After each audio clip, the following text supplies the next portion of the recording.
Welcome to BDO's Legal Tech Talk podcast. We're joined by judges and legal professionals to discuss emerging trends, regulatory updates, and the latest headlines. We'll provide tips to help your law firms and legal departments make the most out of legal technology. Hi everyone, I'm Jared Crafton, BDO's Forensic Technology Practice Leader. And I'm Daniel Gold, Forensics Principal and Leader of the eDiscovery Managed Services Practice. Let's get started with this episode's exciting topic. And welcome back to another episode of BDO's Legal Tech Talk podcast. Jared and I are very excited to welcome to the virtual recording studio Emily Barkowitz, who is the Litigation Support Manager at Akerman. And for all of our loyal listeners, you may recall that Jared and I actually had a great conversation in person with Emily back in January at the New York Legal Week. And we enjoyed your conversation so much, Emily, that we wanted to have you back for a full-length episode. Emily, welcome to the studio. It's so great to have you here. Thank you both. It's really great to be here, and I'm honored that you wanted to hear more from me. So thanks. Well, awesome. Well, before we get started, we have a bunch of questions for you, obviously, Emily. But before we get going, why don't you tell us a little bit about yourself, your background, and that will really kind of help set the stage for what we want to talk about. Totally. So yes, I'm Emily Barkowitz. I'm the Litigation Support Manager at Akerman. I'm based in South Florida. I basically grew up down here, or spent the vast majority of my life in South Florida. Went away to college and then came back and stepped into the legal world. I've actually only worked in the legal world since, almost my first job. In college, I worked in a law firm as a court runner and an office services clerk. And so I pride myself on the fact that I have worked almost every position you could work in a law firm, or at least in every department you could work in a law firm, short of obviously being an attorney, because I did not go to law school. Well, that was actually a good call on your part. I'm joking. Having gone through that myself, I think you did a phenomenal job. But you have this, and one of the things that Jared and I found so fascinating is you really do have this incredible career journey that you've gone through, working your way in various different positions. What has that been like for you to go through nearly, like you said, every role outside of being an attorney? And how has that helped you in the position that you are in currently? Totally. Well, I think that one of the big things is that it really helps you to understand that the legal world is amalgamation of so many different roles and people. And for it to operate, you need the whole universe operating together. And the idea that you respect everyone, regardless of what their title is or their position of power. We all need one another to make this thing work that is the legal world. One of the areas that you've mentioned before that helped you in your career progression was championing workflow improvements when you were paralegal. Could you expand upon that and just talk about how you use workflow, to drive efficiency and to bring together all those different people that you just talked about? Yeah, totally. Yeah, I think it's hugely important. And I think a big component of it is embracing technology as it evolves. But as far as establishing solid workflows, I think it's important to get that stuff documented, keep it fresh, and keep it accessible. Because when everybody understands the process as well as the end goal, the machine operates a lot smoother. So I'm really big on documenting processes. Sometimes, you get into the mechanics of doing the work, and it's hard to take that break and write that process down. But it's so hugely important, because if you need to pass the baton, whether it's because you're moving on to another position or simply something as simple as going on vacation for a week, you need to be able to share those processes effectively. And I think the documentation piece is extremely huge and probably not implemented as much as it should be. I know, in my own experience, we could use more documentation. I love your passion for this. It's coming right through the microphone, I should say, even though I'm looking at you right now. Could you, one of the hardest challenges often in either implementing technology or new workflows or, getting people to document a process is that initial conversation, right? How do you get them over the hurdle of, let's take a step back, let's spend a little extra time improving this process, and then we'll see the benefits? I think it's interesting. If you try to kind of implement ideas like on the fly without a whole lot of thought, I think more often than not, you find yourself having to revisit and change direction. And so the idea of really, I actually kind of had this conversation yesterday, really workshopping an idea within your group, workshopping the process and making sure that all right, we're aligned on what we want the end goal to be. Let's walk through and get everyone's perspective on what the path to that end goal should look like. And then finding something that makes sense with everyone involved and finding the most efficient way, is hugely helpful when you just kind of dive in and then people start utilizing whatever you think your process is going to be. You find the kinks and then I think you waste time having to go back and try again and figure out a new way to do it better.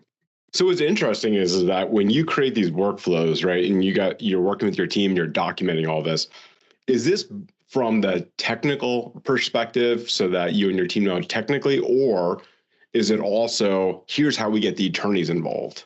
It's a mixed bag. So just where I sit kind of more on a creative side of things, not as technical. We have our project management team that are they know the ins and outs of the computer language and stuff like that. I aspire to be like that someday, but for now, I like to focus on the bigger concepts. So where I personally might be working on workflows that help to develop outreach and adoption and user feedback, I have part of my team focuses on the technical, and then you have to kind of marry that stuff together to make the whole process work properly, in my opinion. And when you do all that, how do you get the attorneys to buy in, so to speak, as to okay, you guys have created this workflow. One of the most difficult things, and we've all been in this space, for 20 years, right, or so. I've been in more. Okay, so I admitted that. So one of the things I'm curious is the attorney buy-in is not only crucial, but it's often the most challenging. Because as a team, you can create the best workflow, have the best documentation, but getting all the attorneys to buy in to say, hey, we don't actually want to do this in paper, right? Or, hey, we don't actually want to do keyword searching. We want to try this methodology. We can make you more efficient, which would allow you to do more work, right? Would bill more, et cetera, by doing efficient work. What has that been like for you? Is that a bit of your journey as well? It is. I would say the very first thing to think about is you got to have perseverance. You really have to just be patient and understanding that not everybody is open to reversing course or changing directions. But if you really believe that, some new process or updating some workflow is really to the benefit of the attorneys' lives, their clients' bottom line, the whole machine, I think that's super key. And I think that really honing that messaging and really telling the story of why you want them to consider doing something differently is extremely important. If you can relay that story, that message of I'm not here to just create, new strife in your life. I'm actually here to help you and make your life easier and make your client's life easier. I think if you can get that point across, mind's open. Is there a singular story that you want to highlight where you were able to overcome, maybe some resistance from an attorney and, you took that step back strategically and really were able to bring some process improvements? We're doing it every day. There's always something new we're trying to work on, develop a better way to do things. It's not that we're looking to do something new. We're looking to do something better. But honestly, even just the space that I work in right now. So I started off, I was a paralegal here at Ackerman for about 14 years. And then I moved into the litigation support area that was in conjunction with the firm launching their own in-house e-discovery services group. So we operate as a service provider within the firm. And we're now kind of focusing on branching out into the greater legal market. But as far as getting people to understand and getting the buy-in internally was a bit of a challenge at first. We had a few, like cheerleaders that really thought what we were doing was great, but the vast majority, I don't think that they fully understood what our mission was initially. And so it was it was not a super long journey. We've only been around for 5 years, and I'm happy to say that I consider ourselves a success at this point. But even still, even within the first few months, really explaining to people that we're not doing this for our own career advancement or our own accolades. We're doing this to improve the firm and offer better services to our clients. Once people caught on to that and accepted it, then things have been great ever since then. I love that. I love the approach that you took originally to, treat the attorneys of the firm like your clients, right? To have that client service touch and really make sure that they have everything you need. Something you just said really sparked my interest, and that's that you're now pivoting to, it sounds like external clients, right? You're now taking your e-discovery services that you've built out, this great organization. Now you're offering it to the market. Could you expand upon that pivot a little bit and, what it took to get there and, kind of how you're approaching the market? Yeah, absolutely. I mean, there's some stuff that's currently in the works, presently, but generally the idea was that, you reach a saturation point internally and you have to look at new ways to continue to grow. And we're on this great trajectory, but we're going to hit a ceiling eventually if we just stay within the firm. So, initially we kind of saturated the litigation department within the firm and then started to branch out into other practice groups. And now, it's just a natural progression. If we want to continue to grow, we need to go out and beyond. So it's been interesting because it's a process of finding out how the market will receive a law firm who's offering services. And it's been a really fun journey kind of figuring out how Akerman fits into the legal services, into the legal tech space, and, getting creative with ways to, once again, hone that message and show that we are worth considering, even if you're not using Akerman for your legal services. And so that's really interesting, Emily. So it's almost as if now you're wearing not just a litigation support manager hat, but now you got to create a go-to-market strategy. Something that Jared and I are obviously very, very familiar with. So you have to wear a bit of a sales hat. You have to wear a bit of a marketing hat and figure out how you can diversify your portfolio of offerings to everyone to say, hey, there's a lot of value to utilizing the Akerman Law Firm just for litigation support services. Welcome to, by the way, to the pool of 600 e-discovery providers that are out there. The water is nice. In all seriousness, Emily, what has that been like for you to once again pivot in your career to now leading the charge on creating this go-to-market strategy? So I've always been, since the very beginning of my existence, I've always been thinking about what can I do next? What's my next step? Where am I going to go next? And so this is very natural for me to have, and it's exciting. And I'm so thankful that I'm in the position that I'm in where I get to look at that and say, not only what's my next move, but what's my organization's next move, and to really drill down on that and think about it and kind of dream a little bit, dream big, and then, bring myself back to reality and map out the steps to hit those dreams. It's thrilling. I absolutely love my job. I put in long hours, but I absolutely love it. I start fresh every day with a smile on my face. I don't always end with a smile. But I get it started that way every day because it's really exciting, and it's been great having this opportunity to develop new skills, marketing skills, business development skills, sales skills. I mean, the word sales has always been like a 4-letter word in my mind. It terrifies me. But at the end of the day, I have changed my perspective on what sales means. I've always had such a huge respect for folks that work in a true sales position, I think. I don't think I could do that. I couldn't handle the rejection. I couldn't handle you have to be tenacious. But I understand if you change your perspective a little bit on that, it makes it more palatable, at least for myself. But yeah, it's extremely exciting, and it's great to keep my mind fresh and my ideas new. And your passion, it's contagious, I'll say. I love how you are talking about about your role. There's two words that you mentioned. One of them before was perseverance, and you just mentioned tenacity. And I think that those are phenomenal words to be utilizing, especially as you approach this idea of, as you know, sales.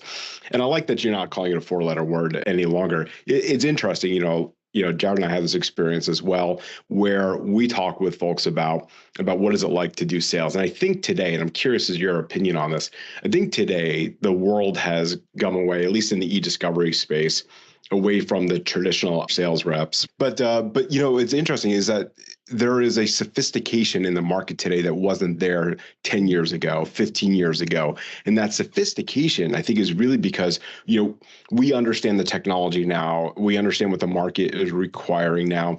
And so now sales is much more consultative. It's much more focused on your actual technical acumen and your skills and your ability to be able to let other people know that, hey, we can actually solve these problems. And by being able to showcase your education, your expertise, that lends to credibility, which lends to what's called sales, right? Have you found that to be the case as you have been entering this world of, let's showcase Akerman as being a litigation support provider in addition to being a law firm?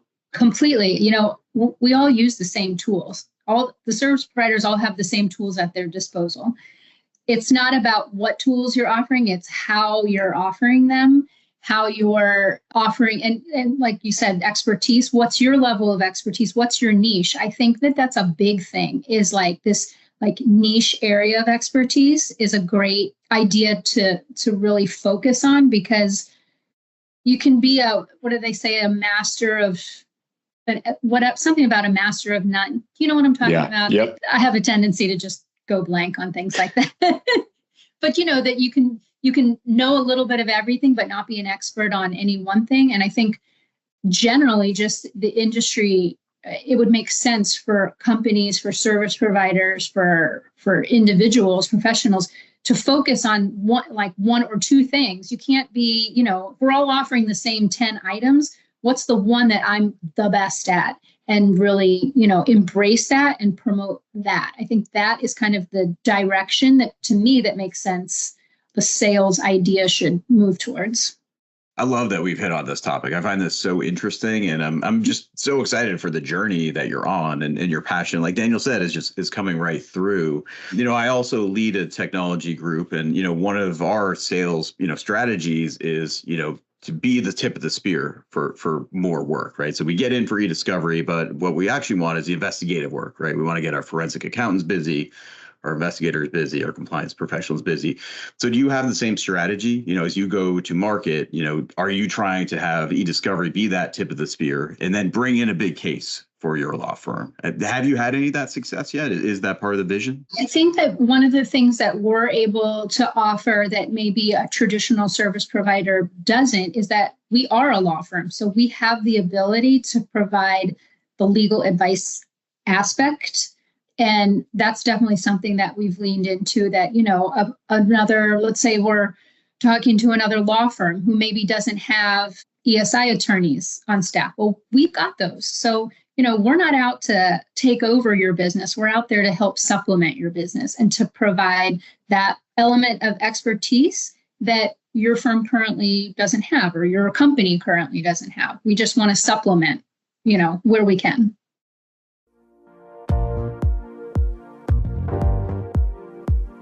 If you're ready to take on the biggest challenges in e-discovery, then access BDO's latest ebook, How to Tackle and Manage 5 Common E-Discovery Challenges. BDO developed this ebook to provide actionable insights and strategies tailored for legal professionals. Dive into essential topics such as data privacy, cost management, and advanced technologies to streamline your e-discovery process. Download the ebook on BDO's Legal Tech Talk podcast page.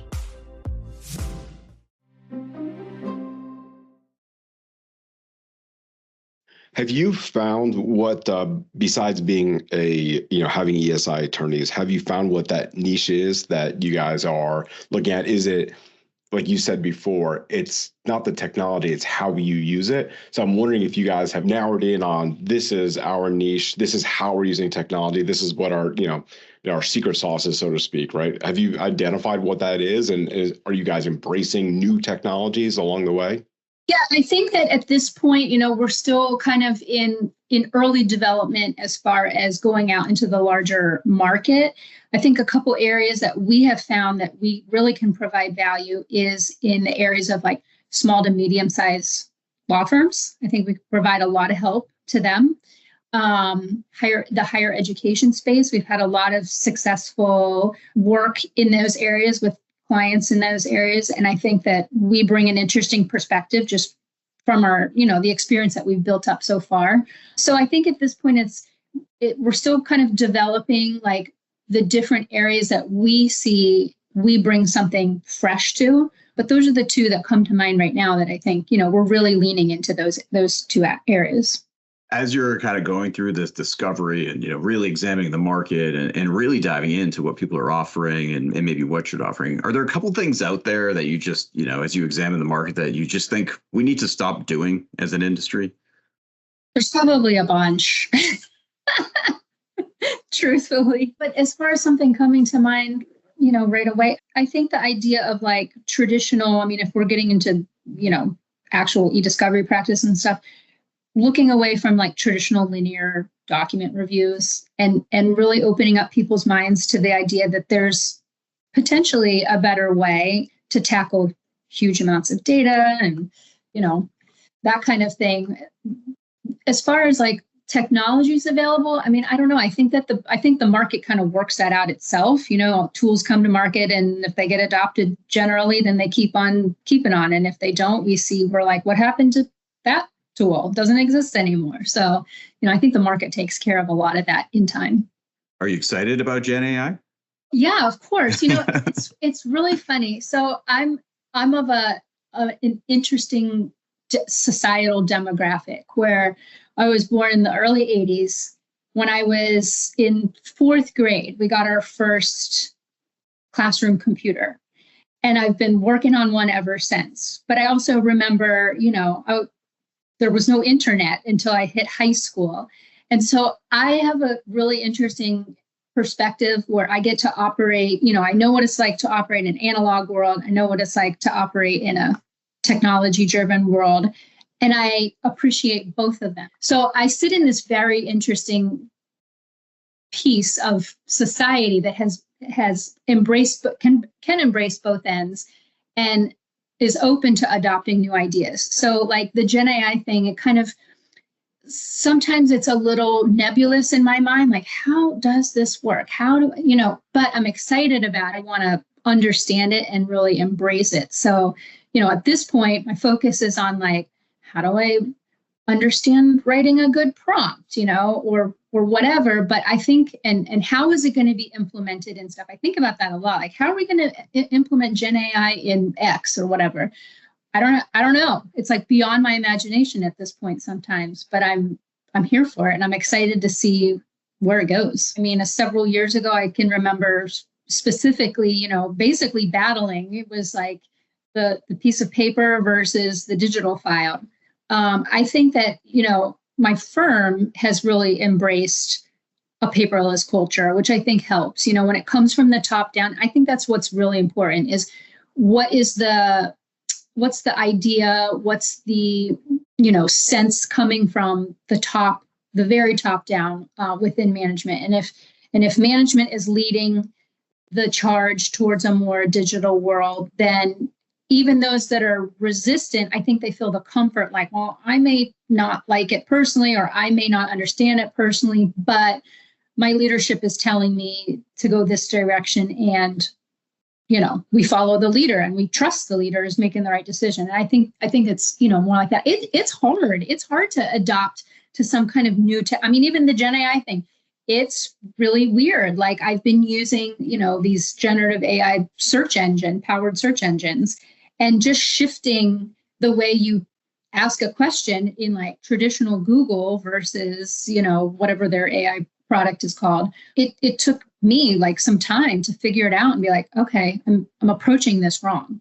And once you kind of figure that out, okay, now it makes more sense. Now it's a lot more comfortable. I still have a long way to go to figure stuff out, but it's becoming more familiar and more comfortable to use. Well, I love that you're experimenting with it, that you're playing with it. Obviously, you embrace new technology. The story about you, in grade school is very familiar to me. I was also born in the early 80s. We got our first computer when I was 7. I was very fascinated that it didn't come with any software. It's just an operating system. So I wondered, how do I make this do stuff? And that's why I'm sitting here today. I'm curious, are you playing with Gen AI at work, or is this outside of work? At work, are you actually, finding some use cases that are valuable to you day to day? We're starting to look into, using generative AI in the document review space, in the very early stages of testing things out. But for the majority of it, it's, in my personal, like using the OpenAI tools to ask questions, I'm really fascinated by this whole idea of prompt engineering. And, my kids, I have 2 boys that are in high school who are, starting to think about what they want to do with their lives long term.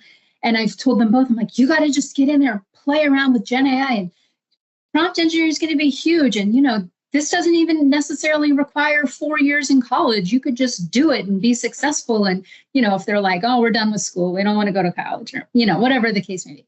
But really just testing it out as much as I possibly can. Now I'm like trying to speak prompts, using the audio tools on my phone to just ask questions. Like I don't even open Google anymore. Now I open, the Bard app or something and ask questions, just to work on honing. Like it's a total shift in thought, utilizing Gen AI. And I figure the best way to learn it is just to do it. So, in my personal life, I'm using it constantly. What's so fascinating is that we had another podcast guest on one of our previous shows, and we were talking about prompt engineering, and we're talking about how you have to ask any of these engines the right questions in order to get the right answers. It was so interesting because we went down this whole pivot where actually this whole idea of prompt engineering can help us as humans ask better questions to other humans, right? Do you find that, because what is very clear listening to you, Emily, is that there's 2 things that come across to me is,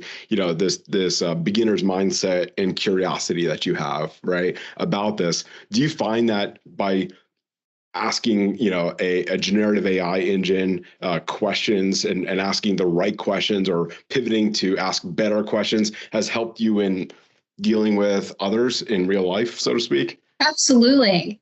My favorite is image generation. And I encourage people to test things out in image generation because, you'd be like, you have an idea of a picture in your mind and you create a picture of a zebra at a cafe, blah, blah, blah. And you get these weird pictures and you're like, that's not what I was envisioning at all. But then you realize it's not the AI, it's me. I didn't tell them, it can't reason, right? Like having a conversation with somebody, I can be like, imagine the zebra, and you can rationalize this idea.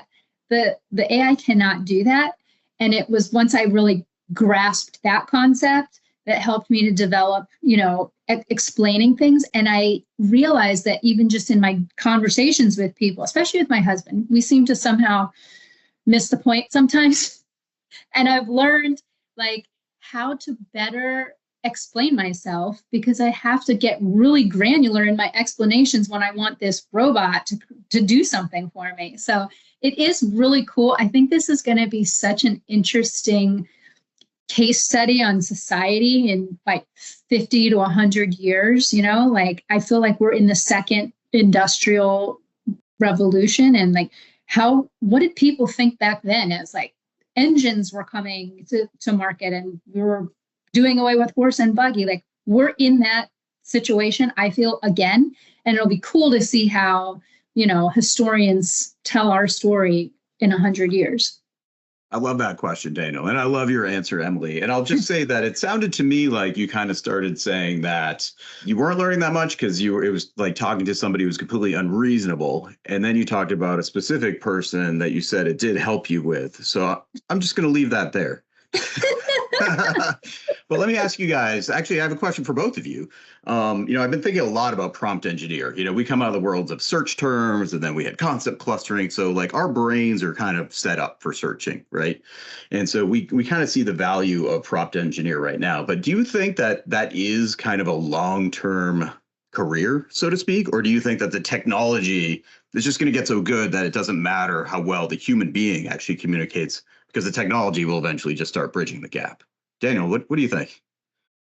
Well, since you've turned the tables on me, Jared. So, it's interesting to me that we went through this phase within the early search engines from the 1990s, right? Where, I was sitting in my computer lab in college because that's the only place where you can access the internet. And I remember typing things in, and then in the early search engines, you had to be specific, but then it came along where now you have natural processing interfaces, or NPI.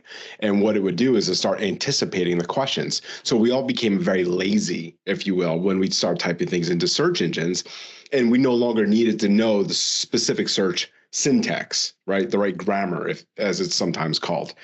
With prompt engineering, I think we're at this early place where we got to get really, really good at asking the right questions. Emily, to your point about, asking like the image generation to do it just right. And I think what's going to happen is it's going to refine itself. Jared, you have a very interesting point. You made me think about the early search engines, where it's going to basically anticipate the question that you're going to be asking. And then we're going to get lazy again, but then we're going to have another inflection point. Emily, I don't know. What do you think about that? I agree with you. The idea that I would like the AI to understand me a little bit better, because it can be frustrating when you're like, you reach you can only put in 30 different, versions of your question. You got to start a whole new chat, or whatever the confines are. The idea that it's also going to be able to anticipate is, frankly, it's a little scary. I mean, like, we could be talking right now and mention a product, and I guarantee you I'm going to pick up my phone later, and lo and behold, there's going to be an ad for it, So that is when that first started happening.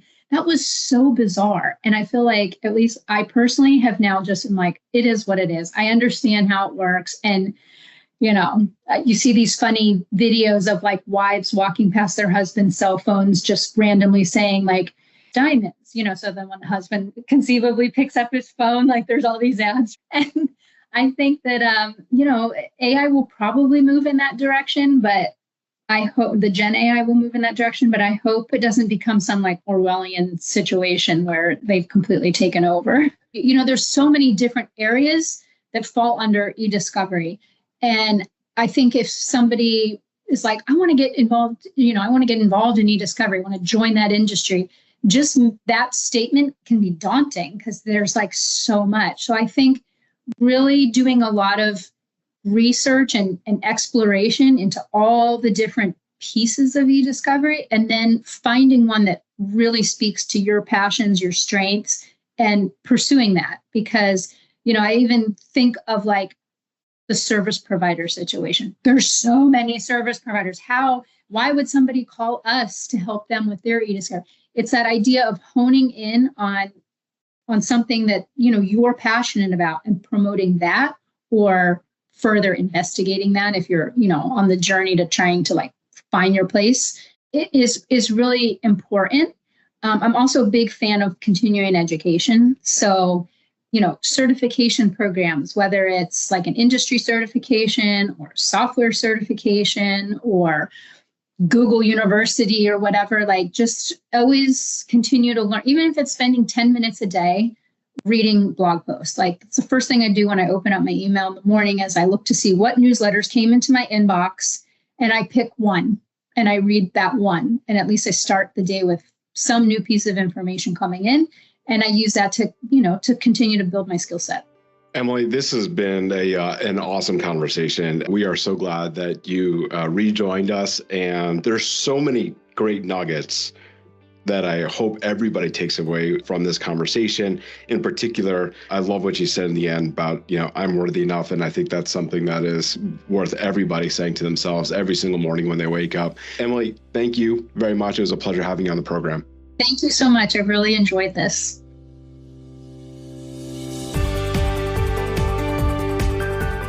Thanks for joining us on BDO's Legal Tech Talk podcast. If you're enjoying these podcasts, don't forget to rate, review, and subscribe for more episodes.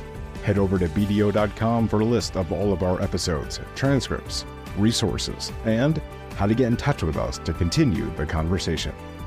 Until next time, this has been another episode of BDO's Legal Tech Talk.